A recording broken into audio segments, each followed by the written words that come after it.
দেশের জ্বালানি খাতে চলমান অস্থিরতার প্রভাব পড়েছে রংপুর বিভাগের পেট্রোল পাম্পগুলোতে। তেল সংগ্রহ করতে গিয়ে দীর্ঘ সময় অপেক্ষা করতে হচ্ছে যানবাহনের চালকদের।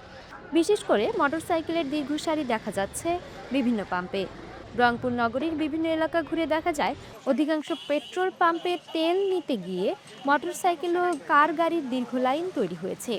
অপেক্ষমান যানবাহনের বড় অংশই মোটরসাইকেল। অনেক বাইকারকে 1 থেকে 1.5 ঘন্টা পর্যন্ত লাইনে দাঁড়িয়ে থাকতে দেখা যায়। কিছু পাম্পে ভিড় সামাল দিতে অতিরিক্ত কর্মী রাখা হলেও তেমন স্বস্তি মিলছে না। দীর্ঘ অপেক্ষার কারণে ভোগান্তিতে পড়ছেন চালকরা। অনেকেই বলছেন তেলের সরবরাহ নিয়ে অনিশ্চয়তার খবর ছড়িয়ে পড়ায় অনেক চালক প্রয়োজনের তুলনায় বেশি তেল সংগ্রহ করছে। আবার অনেকেই একটি মহলকে দায়ী করছেন। তারা বলছেন তেলে সিন্ডিকেট করা হয়েছে, পাম্পে তেল না থাকলে বাহিরে তেল পাওয়া যাচ্ছে, ফলে অস্থিরতা ও ভোগান্তি সৃষ্টি হচ্ছে। বিষয়টি তদারকির জন্য সরকারের সুদৃষ্টি কামনা করছেন বাইকার ও বিভিন্ন বেসরকারি কোম্পানিতে চাকরিরত কর্মকর্তা ও কর্মচারীরা। আমি আজকে বাসা থেকে বের হওয়ার পর আমার গাড়িতে তেল ছিল না। তা আমার বাসা হলো তারাগঞ্জ। তারাগঞ্জ থেকে আমি রংপুর পর্যন্ত আসা পর্যন্ত দেখছি কমপক্ষে 8 থেকে 10টা পাম্প। প্রত্যেকটা পাম্পে তেল আছে। আমি দেখছি যে এরা চুপিচাপে তেল দিচ্ছে, বাইরের গাড়িগুলোকে চুপিচাপে তেল দিচ্ছে, আমাদের বাইকওয়ালারে এবং অন্যান্য গাড়িওয়ালাকে তেল দিচ্ছে না। যে এটা একটা ফুললি দেখতেছি সিন্ডিকেট। আমাদের এই নতুন বাংলাদেশে আমরা নতুন যে সরকার, নতুন রাষ্ট্র কাঠামো তৈরি করছি এই সিন্ডিকেটের জন্য না। আমরা সিন্ডিকেটটা ভাঙতে চাই। আমাদের দেশ নায়ক জনাব তারেক রহমান বলছে যে দেশে জ্বালানি তেলের কোনো সংকট নেই। সেক্ষেত্রে দেখতেছি এখানে ফুললি সংকট চলতেছে।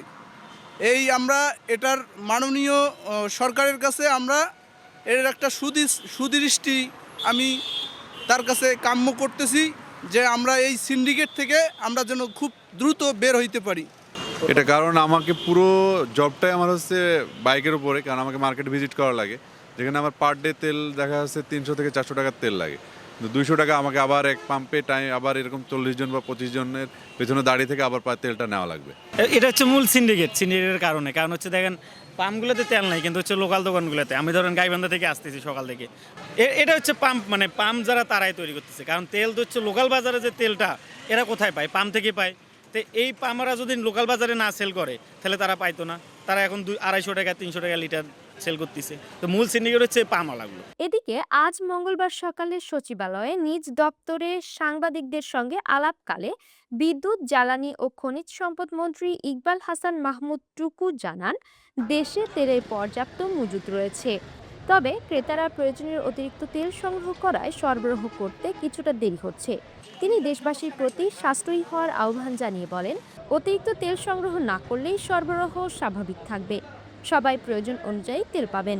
শঙ্কার কোনো কারণ নেই বলে উল্লেখ করেন মন্ত্রী। তবে তেলের সংকট নিয়ে পাম্প কর্তৃপক্ষ কথা বলতে রাজি হয়নি।